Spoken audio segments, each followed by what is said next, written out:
ห่วยอิ่มแห้งบ่เฮ้ยอิ่มแห้งบ่จะนอนลอยเลยเนาะ อิ่มแห้งแล้ว อิ่มแห้งแล้วเอาเดี๋ยวไปส่งแม่ค้าทั้งหลายซื้อเครื่อง ผู้ใดก็เงินหลายแห้งมาตลาด เอาเต็งละว่า200 ล้าน 200 ล้านว้าย บ่มีเงินน้อยคนละบ่มีเงินน้อยใส่ถ้ามีใบน้อยปะ ใส่อีกแล้วอ่ะไปหาเองไปหาเอง นี่เนี่ย 7,000น้องอ่ะมา ไม่ซ้ ใส่นี่ซะจื้อเด้อจังหน่อยสิมา จะ เถียง ขอล้างรถออก มา มา อย่างนี้ มาคุณตั้งใจกดเป็น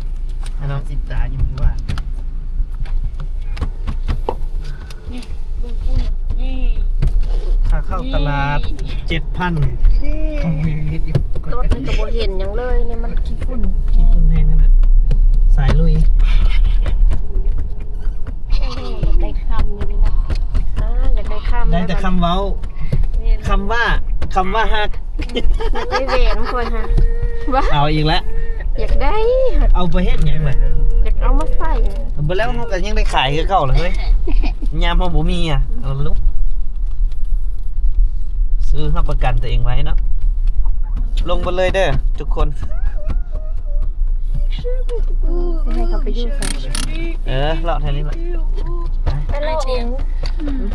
โอเค กดมา12,000 โอเค มันมีอยู่นั่นแหละ22,000นี่แหละ อืม มาน้องน้ำลงมาไปเต็มยึดแต่หาได้ดาคนละ ไป ยังพูดนี่ดูใส่เด้ ไปลงลูก ไทยนะมี่ ลงมา ลงไปปะให้ได้เพิ่นลงก่อนพี่น้องบ่เตียงไปแต่งรถก่อนเป็นจังใดท่าดนบ่ น้อยเดียว น้อยเดียว เพราะว่าเลาะไปเลาะมากอะคือว่า ทำเองเนาะ ทำเองค่ะนะ ใช้เครื่องน้องจ้อย ทีนี้ นี่ มูลค่า2,000 บาทแล้วก็ 2,000 บาท เงินบาท2,000เงิน7เซนก็คือว่า 3,000 อืม ในมูลค่า 3,000 ตกใจพี่น้องเอ้ยตกใจ ได้สำนี้ ได้จำนี้ บ่รู้ว่าตอนเฮาลงทุนน่ะเป็นเงินก้อนพอเฮาสิไปขาย เอาลองดู อันละ1,000-2,000 เพื่อสิได้บ่ฮู้ว่าเฮาสิได้เงินจำนวนนั้นกลับคืนมาคือเก่าพี่น้องแต่ว่ามันก็คือสิเก็บยากอยู่พี่น้องแบบ1,000-2,000เฮาก็ไปจ่ายแนวอื่นหั่นน่ะ อืม มันบ่เป็นก้อน ส่วนใหญ่กำไรจากจุดนี้ฮะมันก็เอามาอยู่ในการซื้อกินในชีวิตประจำวัน นั่นแหละ คันบ่เฮ็ดมันก็บ่มีแนวต่อยกตัวอย่างว่าเฮาได้เงิน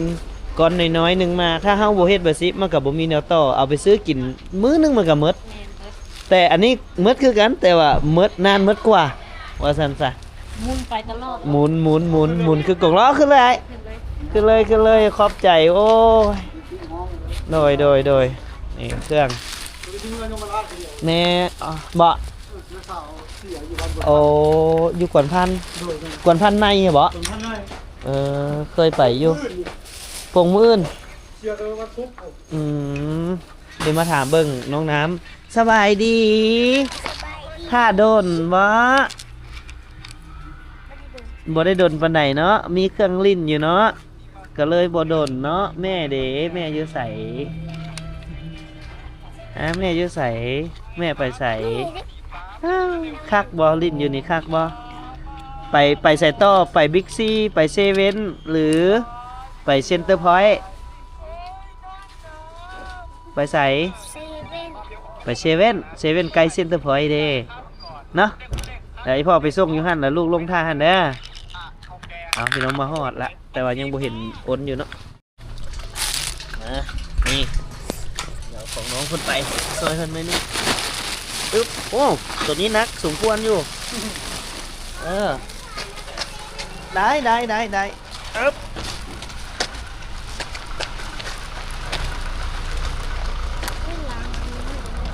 แม่นบ่ล้างบ่ได้ขี้ฝุ่น สิพุ่นแห้งอย่างรถมาเดี๋ยวไอ้เนี่ยจะเอาไปเปลี่ยนอยู่นี่เอาไปเปลี่ยนของน้องปะนอกเนี่ยฮึบเอาไปโอเคซื้อเครื่องซื้อของฟองน้ำไปโอนไปใส่ซะ ไปเอาเครื่องอยู่ใน มัดดีๆได้ขนมมัดติดกันเลยเนาะมัดติดกันเลยบัดเอาลงมันจังง่ายเอามาห่อแล้วพี่น้องไอ้กะเตรียมย่างไปเยี่ยมน้องที่อีกเนาะเพราะว่าน้องที่ว่าจะขึ้นไปนครหลวงเวียงจันทร์กะพอดีเพิ่นว่าปัวปักบาทไข่แด้ก็เลยอยู่ปัวก่อน3 มื้อปัวบาทใน3 มื้อก่อนแล้วจังค่อยขึ้นเนาะไปถ้าจนหน้ามืดมันบ่ฮะ ไปเอาเครื่องพัน ไปออกไปเลยใส่โทนี่ทุกใส่เลย เอาก็จะไปซื้อน้ ซื้อน้ำอยู่ ำ ใส่ เข้าไปพูดแหละไปโลกพูดแหละ ไปขึ้นไปเอาเครื่องเลยก็ลงมาหาเขาเจ้าไปลูกเก็บของเล่นใครจะไปเครื่องลิ้นนะเครื่องลิ้นไป ของเล่นแต่มันเป็นภาษาไทย แม่นบ่คันภาษาลาวได้เว้าแนวใดอี เครื่องลิ้น ภาษาไทยเด้ เครื่องเล่น บ่คือกันบ่ แม่ เซ็นเตอร์พอยต์ท่าแขกเป็นจุดกินข้าวแรงจุดเช็คอินจุดนั่งชิลๆอีกจุดหนึ่งของเมืองท่าแขกที่น่ามาลินมาเที่ยวนะเพื่อนเนาะอยู่ตัวเมืองท่าแขก เด้อเจอได้ นี่มาแวะกินข้าวก่อนโอ้ไปทางไหนนี่ เอาเมียมาออกลูก เกิดละ โดย ผู้หญิงผู้ชาย ผู้ชาย สบายได้โอ้ยตาคักแท้อันนี้มะจับมือเลยอุ้ยสะอ่อนแบบโตเหลืองๆนี่เด้อ ได้ผู้หญิงผู้ชาย ชาย โอ้ เอามันหมานได้ผู้ช่วยเฝ้าตลาดละ ได้หลานไปเฝ้าตลาดละโดยอันเป็นอะไรไอ้อยู่ดีมีแห้งส่วงปีใหม่เนาะ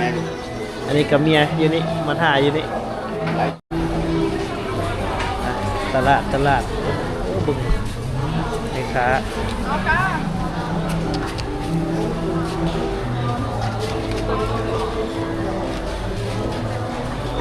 อ๋อนี่ฮานกระแลม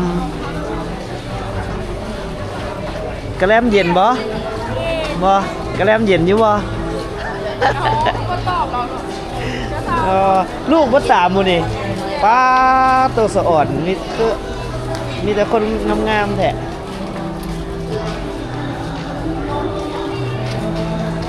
นะครับผู้ขาย กำลังขมุกขมุมก็การขายกระแลมอยู่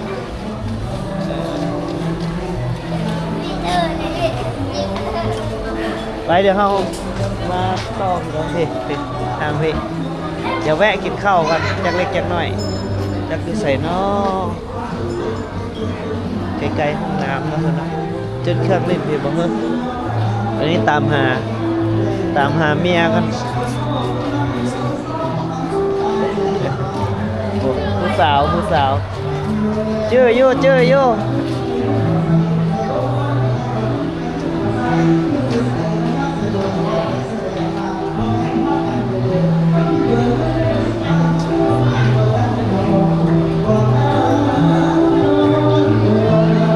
กว่าจะแล้วเวียง เป็นยังไงเมื่อยบ่ ยอดเลย ทำเนาะ สั่งให้เนี่ยคือโรแมนติกแต่มีเพลงฟังนี่แซ่บบ่พุ่นอ่ะไหนบอกสอนจอยเบิ่งหยังได้สั่งไหม แบดมืด พาเดี๋ยวกินหยังแน่ละนี่อิ่มแล้วบ่ กินข้าวเหนียว โอ้เอาอีกแม่จักถ้วยจักใด ส่วนกินอย่างกับบุกินส่วนกินเบียร์ค่ะกับบุกิน อ๋อคือบ่กินซะนะ กระโดดคนกินยาอยู่ อ เลยนั่งลอง นั่งเงา ตอกงอก ก็ไปแวะน้องเพิ่น กระซื่นขึ้นหลายละ ใครแน่เนาะ ใครหลายเลยเพราะว่าบาทมันแห้งลง บาทมันแห้งจากที่เคยไอคู่มือแล้วบ่ไอเลยบ่ไอเลย บ่ได้กินยาใส่แต่ยา ทาซื่อๆแต่บ่ไอเลย แพทย์เนาะ แฟกบางคนจักแม่นอีหยังเป็นหลายอยู่หั่นน่ะหลายคนหลายเป็นแล้วไปปัวอยู่หั่นบางคนน่ะเป็นติดเตียงน่ะลูกนั่งห้ามไปตอนไปลูกนั่งเดี๋ยวนี้ฮะตอนเราได้ผู้นี้เดี๋ยวติดเตียงมาลูกนั่งงึดนะว่าเป็นยาท่าซื่อๆน่ะยาเทวดาเลย ยาเทวดาเห็นเนาะ ก็งึดได้ก็งึดได้คือน้องผู้นี้ค่ะเพิ่นเรา6ชั่วโมงให้ฮู้ผล แบบมีการเปลี่ยนแปลง มีการเปลี่ยนแปลง6ชั่วโมงให้มีการเปลี่ยนแปลงคือทาอยู่เรื่อยๆแห้งแล้วทาแห้งแล้วทา6ชั่วโมงมีการเปลี่ยนแปลงเลย ก็ถือว่า ดีเนาะสาธุ ดูเอาให้น้องเพิ่นดีพี่น้องเอาเดี๋ยวบ่เตียงขอตัวกินข้าวกันพี่น้องเอ้ยอุ้ยจังนั้นคักแท้เบียร์เย็นๆจักป่องเด้ว่าสินะมาเอามาแก้เมื่อยนะจักหน่อยหนึงพี่น้อง เปลี่ยนแล้วล่ะ ไอ้น้ำเบิ่งดูพุ่นน่ะกำลังรถมาอีพ่อเอ้ยยอดกลับปืนแล้วไปเดินทางกลับเด้อบัดนี้เด้อตอนนี้เท่าไหร่ละ9 โมงมากับบ่อเตียงแล้วนานเด้อเมื่อเนาะสาวจอย บ่เป็นหยัง สิ มาเปลี่ยนอิ่มโองอิ่มใจ หูอยู่แล้วมันบอกว่าจักโมงสิได้กลับ บ่ต้องคิดว่าสิได้กลับ บ่ได้คิดดอกว่าสิได้กลับไว 11 โมง 11 โมงฮอดบ้านไอ้น้ำไปบัดนี้กลับไปส่ง กลับก็ได้ค่อยกลับอีกได้ อย่างรถบ่ทันได้เปลี่ยน บ่ทันได้เปลี่ยนหาในกระปิดเบิดกลับก็ได้ค่อยเมื่ออีกใส่ยางสกัวไปสะก่อน ปิดทั่วประเทศลาวเลย วันอาทิตย์เขาจะปิดร้านไปบัดนี้เมื่อส่งไผน้องน้ำ สาวจ้อย มาส่งสาวจ้อยก่อนวะ แม่ โอ้ยบ่ได้เห็นหานเราซ้ำเนาะ คำพูด ข้ามโพดบ่ได้เห็นหานเราซ้ำมื้อหน้าจังมาเบิ่งมื้อหน้าจังมาฉลองหานสิซื้อเครื่องมาสมทบเด้อ โดย มาให้ขาย ซื้อเครื่องมาไว้ให้ขาย สาขาที่หนึ่งเจ๋งไปแล้ว สาขาที่หนึ่งเจ๊งเซเว่นเนาะ เจอสาขาที่สอง เบิ่งเปิด เปิดสาขาใหม่ไปเรื่อยแม่นบ่ แล้วก็พัวกลับมาแล้วก็ไปไพ่ต่อใครเนี่ยอยู่บ้านยังมีพ่อแม่น้องนะ แม่นแหละอยู่ในพุ่นก็ยังไข่ได้ แต่อยู่นอก อยู่นอกเปิดบ่มีผู้เฝ้า มาเที่ยวมาหา ขี้งอก่อนเนาะ อย่างอยู่ในก็ไก่ตื้อ ไปเจอกันอยู่บ้านนาดีบ้านนี้บ้านนาดี ติดหน่อย เอาโซลาร์เซลล์มาติดก็ดีเด้ ผู้โดนรักษามือซีก็หาย บ่ว่า อ้าวขนาดนี้เขาติดปากทางเขาทางขนาดนี้ได้ทิศนึงหายเว็บทางหลักทางไป โอ้ หลักเขาเอาเล็กนี่มาเห็นหลักนะ โหป่านนั้นเจอยาซะอยู่กันแบบมืดๆนั่นแหละหมู่ของส่วนรวมป่านนั้นก็ยังเอาเสอะ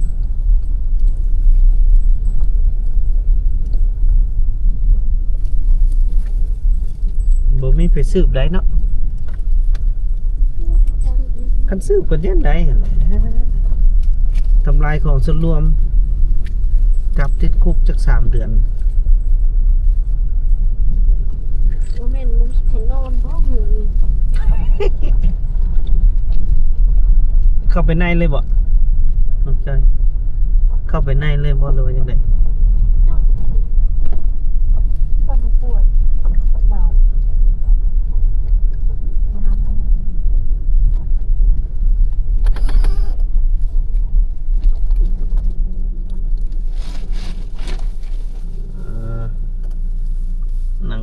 ตกงอกตกงอก นะแม่ไปบอกแม่คนเด้อ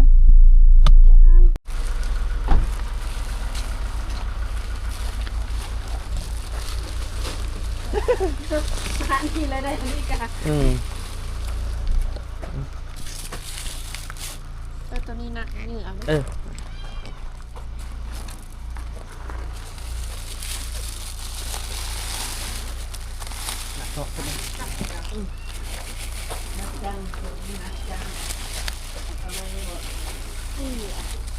นี่อย่างเกลือ เกลือ มันบกคือเก่าเดิมค่าเครื่องเลย ราคาเครื่องบ่ โอ้โอ้นี่ยืนเป็นวะ แม่ไหม เก่งไหม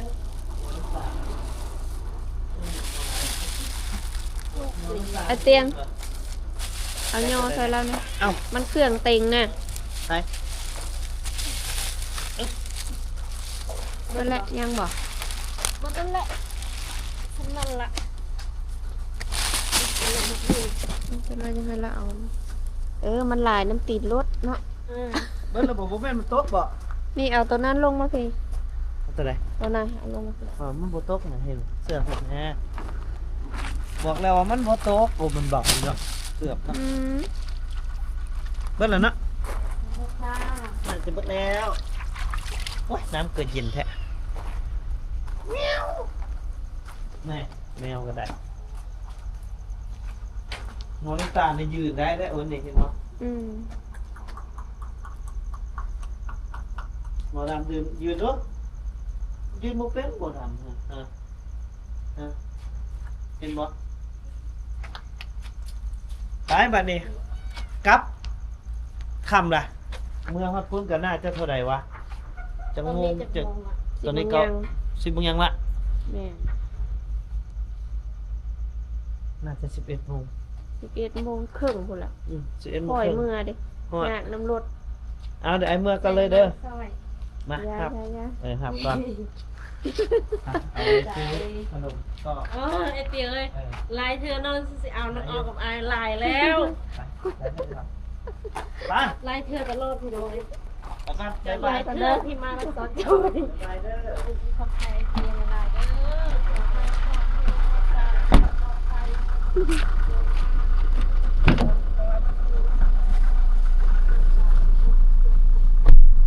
ไปเช้าบาทนี้คนน้อย ขยับมา อีก1 ชั่วโมงที่พวกเราจะต้องได้กลับเมื่อห้องเรือน